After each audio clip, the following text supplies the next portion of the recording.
I didn't have a lot of money, so I found this apartment that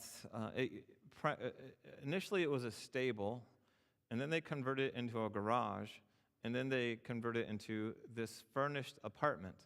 And so I went to take a look at it. I knew I wasn't going to be spending a lot of time there, it wasn't very much money, so it kind of fit my lifestyle for the most part. But let me just take a moment to describe what the apartment was like. So the apartment was 3 rooms, 4 rooms, I guess. It had a small bathroom with a metal shower and a toilet and a sink, all real small, just crammed into this little room. There was a little hallway, maybe 3 steps is the hallway, so we'll say 9 feet. And then there was a little sitting area, and it was furnished with furniture that was 60s, 70s furniture, I'm not sure, older furniture. And then there was like a step up, and there were 2 rooms that were like 2 bedrooms. And so that was the apartment in a nutshell. The only problem was the doors to the apartment. Well, there was only one door to the apartment. The door was like 1.5 inches above, there was no contact with the ground. It was like 1.5 inches above the ground.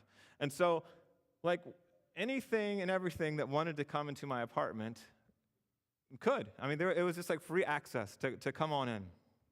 And so every time it would rain, they didn't put carpet down, they put AstroTurf. So if I didn't get the shop vac out and shop vac the carpet, if I was gone for a couple weeks, there would literally be mushrooms growing out of the AstroTurf. And it was kind of interesting because if you kind of put some pressure on the mushrooms, the AstroTurf would make them like just pop up. So it was like popcorn. Not the greatest place. I tell you all that and I have this right here because I'm going to recreate something or try to recreate something for you.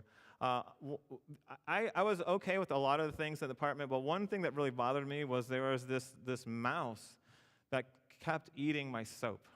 All right? Mouse kept eating my soap. I tried different things. I put it in a plastic bag. It didn't care. It'd chew through the plastic bag. And it was like Irish Spring. I didn't realize that mice really love Irish Spring bar soap. It was before all those gels and stuff you can get now. It was just a piece of soap. Every time I go take a shower, there'd be a new chunk gnawed out of, and it just frustrated me. Like, this mouse had the audacity to eat my soap, and no telling what else he was eating in the apartment. But it bothered me that he ate my soap. And so then I thought, the first thing, I got one of these wire. You hang it over the shower head. Those wire rack things that had like 3 shelves. And the whole shower was just solid metal. It's just a sheet of metal, no ridges, nothing on the inside, like where you stand. I'm not sure what was on behind it. And then there was a kind of a big hole that the shower head came through. So I'm like, I'm going to get one of these racks. I'll hang it over, and obviously the mice. I don't think mice can climb up just steel, or whatever metal it was, sheet metal, straight up the side. It didn't stop him. Like, the next morning, I spent $10 on this, or probably not $10, $3 on this rack. Didn't work, kind of frustrated. So I'm like, okay, I'm going to take care of this mouse once and for all. And that's what all this is for, okay? I didn't want to buy like a mouse trap or poison. I just wanted to look around, like, what did I have in the apartment that could help me catch this mouse? And so imagine this is the bathroom sink. So what I did was this. I got this bowl. I have everything I need right here. I got this bowl. It was a metal bowl. And I thought, if I can get the mouse in that, it'll be pretty good. But the problem is, if it can climb up like metal shower, it could probably climb up the side of that bowl pretty easily. So I got some butter, and I greased up the bowl like this. And I just made sure every inch of it was covered. And if that mouse got in there, there's no way that it can climb up this grease-covered bowl. So that's what I did. I covered it all up. And then after I all greased all up, I was like, okay, now I had to attract them in there somewhere. So I wasn't sure what it liked. So I made a whole like smorgasbord for him. And I realized that I wanted to trap him with something on the top as well. So what I did was I grabbed a Triscuit, I grabbed a piece of cheese, and I got some peanut butter. So I put that in the bowl. I got some peanut butter, scooped a glob of peanut butter out, put it on the piece of cheese as well. All right. I mean, this right here, he was eating soap, so this is a delicacy to the mouse. And after that, I was like, hey, I want a lid for it. So I had this lid, and I couldn't get. I had a chopstick is what I used there, and I didn't have one that would fit. And these aren't the actual items, so I tried to get it to work this morning. I didn't have very much success. So there's no guarantee it'll work today, but it worked back in 1994. I'll tell you that right now. So I don't want to stick that in there because I don't know where this shim has been. All right. So I put some peanut butter on the end of my chopstick, stuck that to the edge. Oh, actually, I did it this way. Yeah. Stuck that to the edge of my bowl. Boom. Boom. Rested it there. All right. I'm not going to spend too much time on this. You got your imagination here. All right. So there it was. And I had my thing. I actually, even out of popsicle sticks, I made a bridge because the sink was a little bit bigger than this. A bridge from the edge of the sink. Not that it couldn't climb up the bowl because he was climbing up anyway. Brilliant plan. All planned out. Set it up. I go to bed. Next morning, I come back in. The trap had been sprung. All right? And that's where my brilliant plan ended, right there. So now what I have is this greased up little mouse that had been struggling for probably the last 6 hours to get out of this greasy bowl. He looked like the size of my thumb now because all his fur is like matted down with this butter and grease. And I'm a kind-hearted soul, right? And I'm like, I don't know what, I don't want to, I have a softball bat because I played softball. I don't want to take him outside and like, bing! I had golf clubs. I didn't want to crack his head with a golf club. I didn't know what to do. I really didn't. I didn't want to just take him out to let him go. First of all, he'd be like a buttery, tasty morsel for some other animal.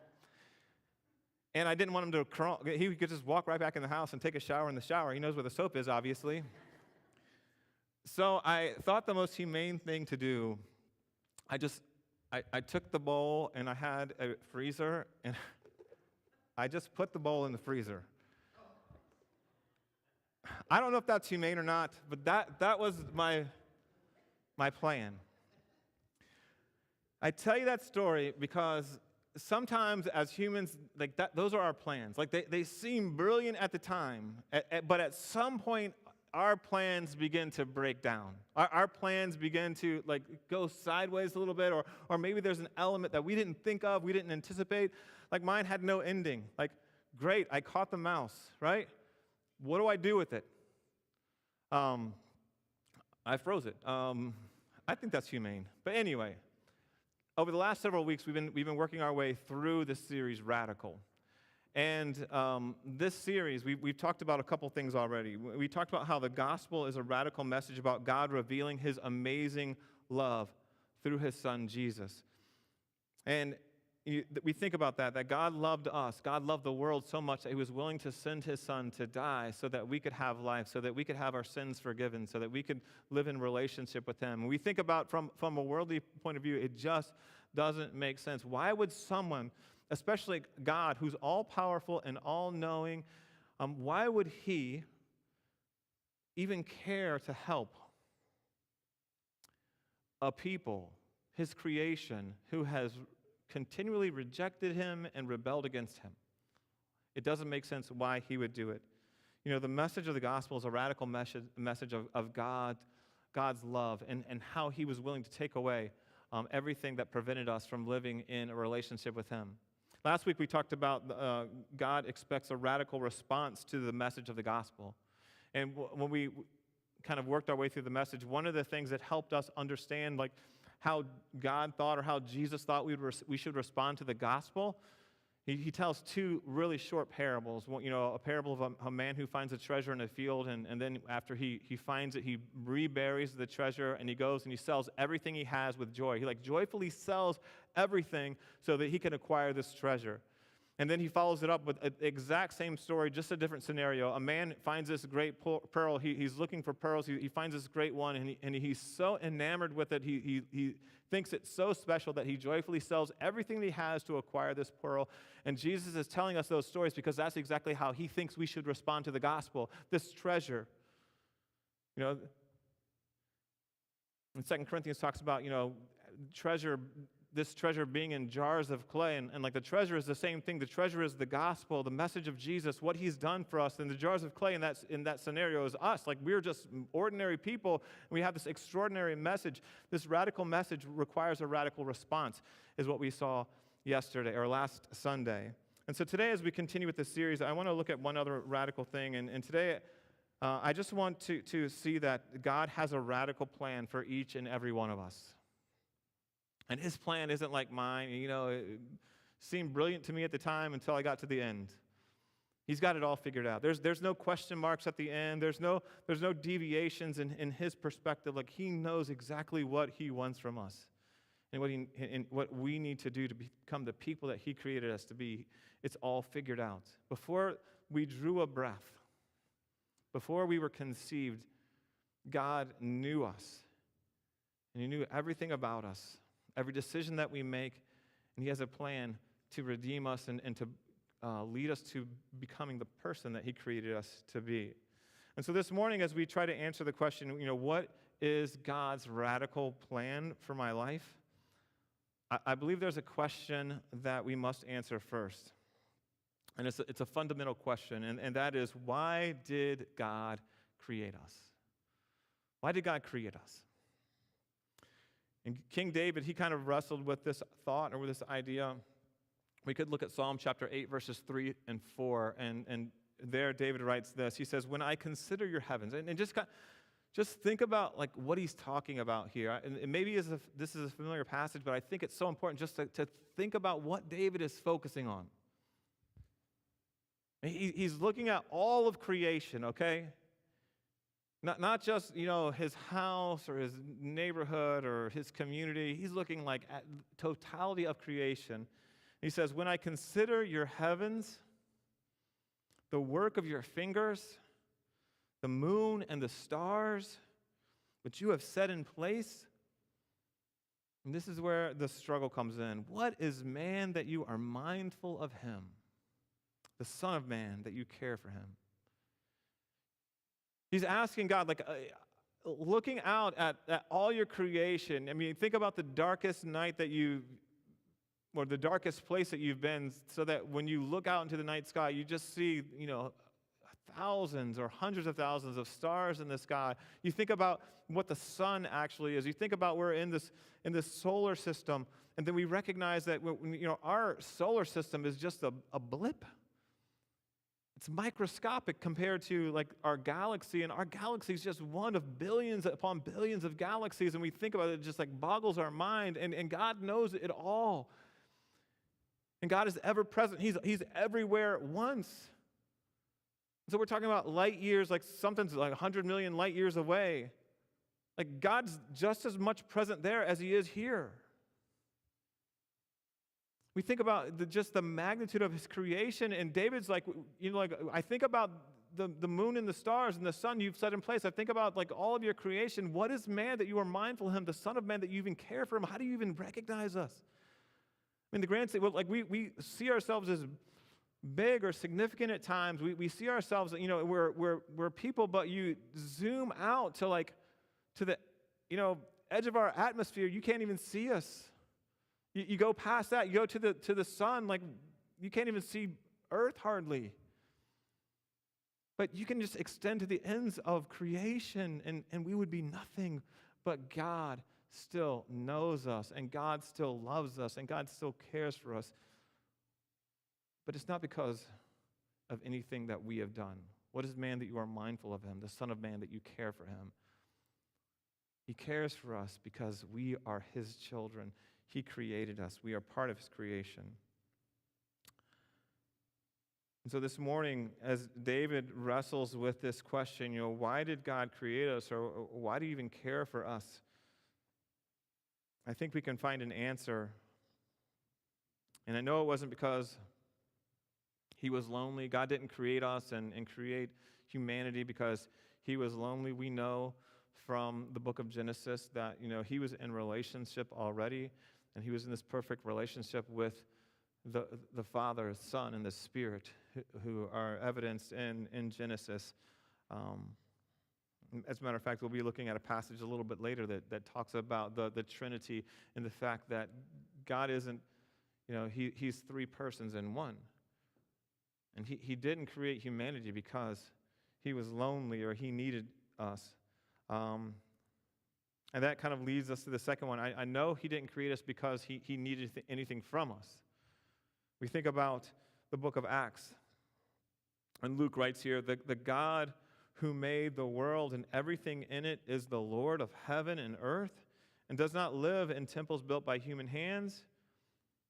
And he is not served by human hands, as if he needed anything, because he himself gives all men life and breath and everything else.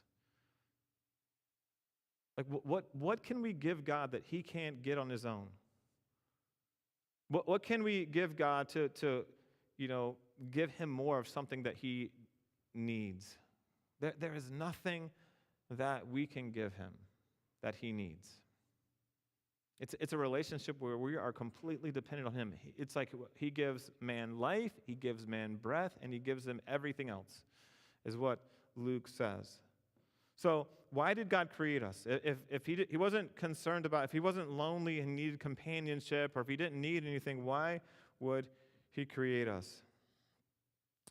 And I don't think the Bible specifically answers this question, but let me share with you a couple of my opinions and why I hold them. All right? So first of all, I believe that God created us in order for us to experience him. He created us so we can experience him. He created us for kind of our benefit, not him. So in the first two chapters of Genesis, we can read about the creation. The creation account is there. It's like it tells the narrative of creation like two times in two different ways in the first couple chapters there. And when we get to Genesis 1:26, we can see something special that's taking place because, as we work through the Genesis 1 creation account, we see like there's a summation of every day. In the beginning, God created the heavens and the earth. The earth was formless and empty. Darkness was over the surface of the deep. Spirit of God was hovering on the water. The first day, God created light. God separated light from dark. So as you think about the creation account, he like goes day by day by day, and he talks about what he creates, right? And then at the end of every day, he's like, hey, it was good. God looked at what he created. It was good. But then, as I said, in verse 26, God does something special. And this is what it says in Genesis chapter 1, verses 26 and 27. It says, then God said, let us make, once again, at this point, it's just God. But as God is like talking, he's like, hey, let us make man in our image. And we begin to see a glimpse of who God is. And, just a month ago, we worked our way through the 1 John, and we began to see, the creation account. It wasn't the Father who was creating everything. John chapter 1 says it was Jesus. Through him, it says, all things were made. Without him, nothing was made that has been made. And in him, they were talking about Jesus, the Word, right? In him was life, and that life was the light of men. The light shines in the darkness, but the darkness has not understood it. And so when in Genesis here, where he says, let us make man in our image, in our likeness, let them rule over the fish of the sea and the birds of the air and over the livestock and over all the earth and over all the creatures that move along the ground. So God created man in his own image. In the image of God, he created him, male and female. He created them. And then if we were to continue reading the rest of the creation account, we would see that God had a special relationship with mankind. Like God walked with mankind in the garden. God had conversations, man was in this perfect relationship with God, in this perfect environment, and the idea was that, hey, we would live eternally with him. And there was sin wasn't separating us from God. Rebellion wasn't in our hearts. Rejection wasn't in our minds. We were perfect beings in a perfect relationship with God. Earlier in Acts, we read verses 24 and 25 of chapter 17.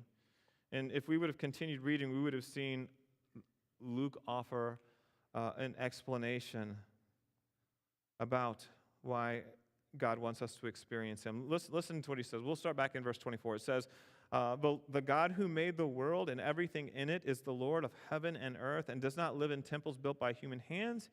And he is not served by human hands as if he needed anything, because he himself gives all men life and breath and everything else.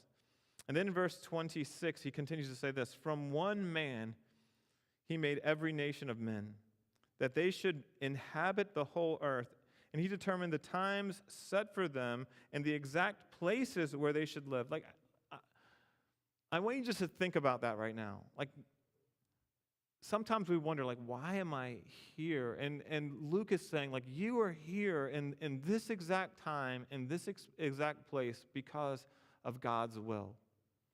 I want you to think about that. Like, maybe we think about our work environment or our home environment or, our school environment or our neighborhood, or you got annoying neighbors or something. Like, God has placed us in this time and this place for his purpose. And think about what he's saying there. And he determined the times set for them and the exact places where they should live. God did this so that men would seek him and perhaps reach out for him and find him. Though he is not far from each one of us, for in him we live and move and have our being. And isn't that a powerful testimony to why God created us? So that we could seek him and reach out for him and find him. He longs for us to live in relationship with him, not for his benefit. It's not that he was lacking something. God is self-sustaining, and he sustains everything for us. He looks on a broken people. He created us perfect, in a perfect relationship with him. We rebelled. We rejected him. We went our own way. We left him and turned our backs and walked away. And he provided a way for us to return to him, because that's what he longs for us. He longs for us to live in relationship with him. He wants us to experience him. Too often we get distracted by the things of this world, and we're not concerned about experiencing God or living in relationship with him. Sometimes we're just satisfied with simply knowing about God. Like, we think that's good enough. Yeah, I'm going to live my life. I'm going to do what I want to do, but I have this God awareness, and that's a great starting place. Like, hey, I'm not. That's a great starting place, to have a God awareness. Like, the Bible talks about how God created the world in such a way, like, the heavens declare the glory of God. The skies proclaim the works of his hands. Day after day, they pour forth speech. Night after night, they display knowledge. There is no speech or language where his voice is not heard. Like, he created the world so that we could have this God awareness. We think about that, how important that is, but sometimes people just want to stay there. They want to have this God awareness, and then they want to go live their life the way that they want to, and they refuse to acknowledge the authority of God and the lordship of God and the sacrifice of God. They refuse to acknowledge all that. Hey, God is awesome, right? He's all powerful. He's all knowing. Stay over there. I'm going to live my life over here. I'm going to do my thing. I'm going to have my priorities. I'm going to have fun the way I determine it, and I'm going to determine what success looks like and what my priorities should be. I'm going to do all that separate from him. That's not living in relationship with God. That's living with an awareness of God. And God didn't want to stop with simply being aware of who he is, but because we can be aware of God and we can still be lost. We can be aware of God and we could still be separate from him. So God's calling us into a deep, meaningful, intimate relationship with him. And that's what he wants, not for his benefit, but for ours. I also believe that God created us to extend his glory. So he wants us to live in relationship with him. He wants us to experience him, but he also wants us to extend his glory. And so when we are in this relationship with him, when his spirit is in our hearts and in our lives, and he's guiding and directing us, and we're living for his will, and we're living the life he created us to live, a life, a full and abundant life. John describes it in his gospel. When we look back at Genesis chapter 1, verse 28, after creating mankind in his image, verse 28 says, God blessed them and said to them, be fruitful, increase in number, fill the earth, subdue it, rule over the fish of the sea and the birds of the air, and over every living creature that moves along the ground. See, we see all the incredible things that God created, the universe, the solar system, our sun, our oceans, our rivers, fields, like everything, mountains, valleys, the things that we look at in nature and just awed by. And he has placed us with this dominion mandate, like we are meant to take care of all that God has created. We are image bearers of God. He chose us to carry his image in us. And after God created us in his image, he commanded us to be fruitful and increase in number and fill the earth and subdue it. In essence, God was telling us to fill the earth with his image, like go and be my image bearers to every corner of the world. Extending his glory through each one of us by living as his children. See, we were created to extend the glory of God to the ends of the earth. We see the significance of this truth in another way in 2 Corinthians chapter 5.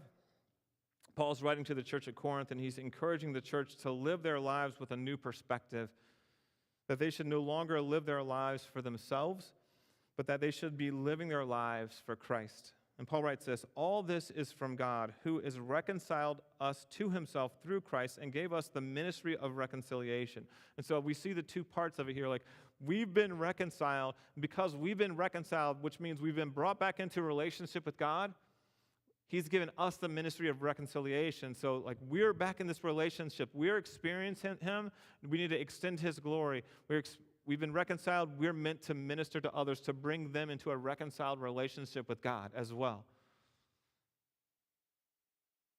He says he's given us this ministry of reconciliation, that God was reconciling the world to himself in Christ, not counting men's sins against them, and he has committed to us the message of reconciliation. We are therefore Christ's ambassadors, as though God were making his appeal through us.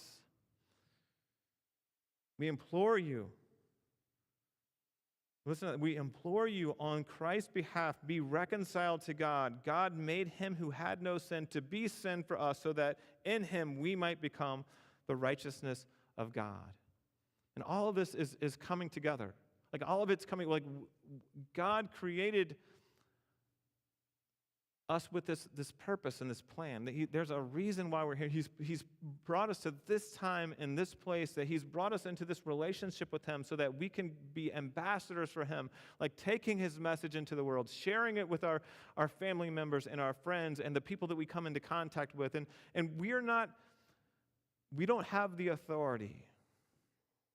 We don't have the power. We don't have the ability to make converts. That's the work of the Spirit. That's the work of God. What we have the ability to do is to share the message. What we have the ability to do is to be the ambassador, sharing the message of reconciliation, living a life that exemplifies it or proves it or illustrates it to those who may not understand. We are the message bearers. God's the only one that can cause the seed that we plant to grow. You have to understand, one of the major components of this reconciliation process was helping people take their eyes off of themselves and what they could accomplish on their own, and helping them begin to look at God and what God can do through them, and what God did through his Son, Jesus Christ. And that's the initial step when it comes to reconciliation. We have to understand, and we have to help people understand, there's nothing that we can do on our own. It's not about changing behaviors. It's not about creating new habits. And that's not the initial step. The initial step is understanding that there is nothing that we can do. We are saved by grace through faith, not by any good works, so that no man can boast, is what Paul tells us. For we are God's workmanship, created in Christ Jesus to do good works. I love that passage because he brings these two elements together in a way that really makes sense. Like, hey, we aren't saved by what we do. We are saved by Jesus Christ. We are saved by grace through faith, not by any good works. But tied right next to that passage in Ephesians is the idea that we are God's workmen. Like we are saved, we are reconciled, now we are ambassadors. Now we go, now we do, because we are empowered with, we are connected to Him, and we are powered by Him, so let's serve Him. God created us to experience Him, and He created us to extend His glory. Now, today I don't think people are choosing to live their lives based on how they can best extend the glory of God. Even a lot of people in the church, I don't know that we are all, and at times I know that's not why I'm basing my decisions on how I live or the decisions I make. But more and more each day, I want to become that way. I want to grow into that. As Paul, I want to be able to say like Paul, hey, follow my example as I follow the example of Christ. I want God to shape me and mold me and transform me, and I know He wants to do that. And I don't think most people today who are in the church, I don't think they're living with the thought of, how can I extend God's glory in my life? Unfortunately, I think so many people today, their primary concern is like, how can I extend my glory? How can I extend my power? How can I extend my influence? How can I extend my popularity? Like, what can I do to prop myself up or to lift myself up or put myself on this pedestal? When people make their plans for their lives based on themselves, I mean, honestly, they can become pretty popular. They can be pretty influential or powerful. They can do great things. God has given us the capacity to live and to do those things. But when we shift our focus, especially as God's people, holistically begin to shift their focus to extending His glory into every aspect of our lives, the power of God's people doing that just grows exponentially. It's not like, hey, you have one good example and 10 poor examples of what it means to live for Christ. If we come together and we're helping one another grow and we're helping one another embrace this relationship with God and we help one another extend His glory, like what we do as individuals is multiplied by what the person next to us is doing and what the person next to them is doing. We're meant to extend God's glory as His body, as His kingdom, as His ambassadors going out. So, as we gain a clear understanding of why God created us, I want to kind of wrap things up by just briefly talking about what is God's radical plan for us or for me. And so let me ask you something else this morning. Are you confident that you are living God's plan for your life?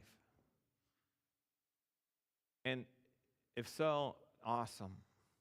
But I know many people struggle with this. Like, I'm not even sure what God's plan for my life is. And we think back to the Bible that, a lot of people, God had specific callings and specific plans, and He laid those out for those people.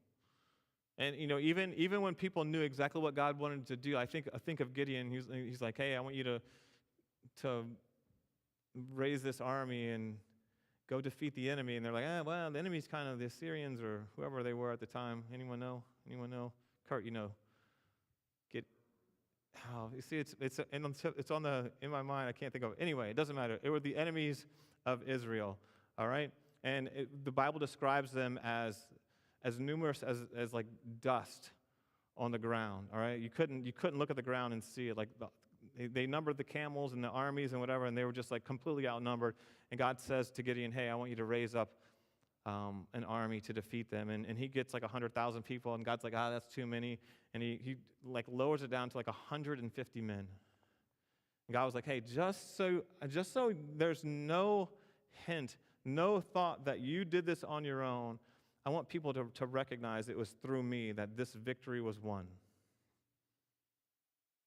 And as we think about, being empowered by God, and not trusting in ourselves, I think it's so important that, when all of us take that approach, when all of us embrace the purpose that God created us for, and so maybe we don't have that specific purpose that God says, hey, I want you to do this specifically. He has left us with a mission. And we can see that as the church, our mission is in Matthew 28, and we talk about this passage a lot. Jesus went up on a mountainside and began to teach his disciples, and he said, all authority on heaven and earth has been given to me. Therefore, go and make disciples of all nations, baptizing them in the name of the Father and of the Son and the Holy Spirit, and teaching them to obey everything I have commanded you. And I will be with you always to the very end of the age. We think about that mission. Like if we don't know anything else, and that's the only thing we knew, if we dedicated our life to that mission, I think God will look at us and say, well done, good and faithful servant. Too often, though, we get distracted. Too often, we let our eyes drift to things that make our lives more easy, or make our lives more happy, or make our lives more peaceful, or make our lives more of what we want. I think about just what we talked about today. And one of the things that we're going to be doing a little bit differently this year is, sometimes we have an invitation at the end of the service.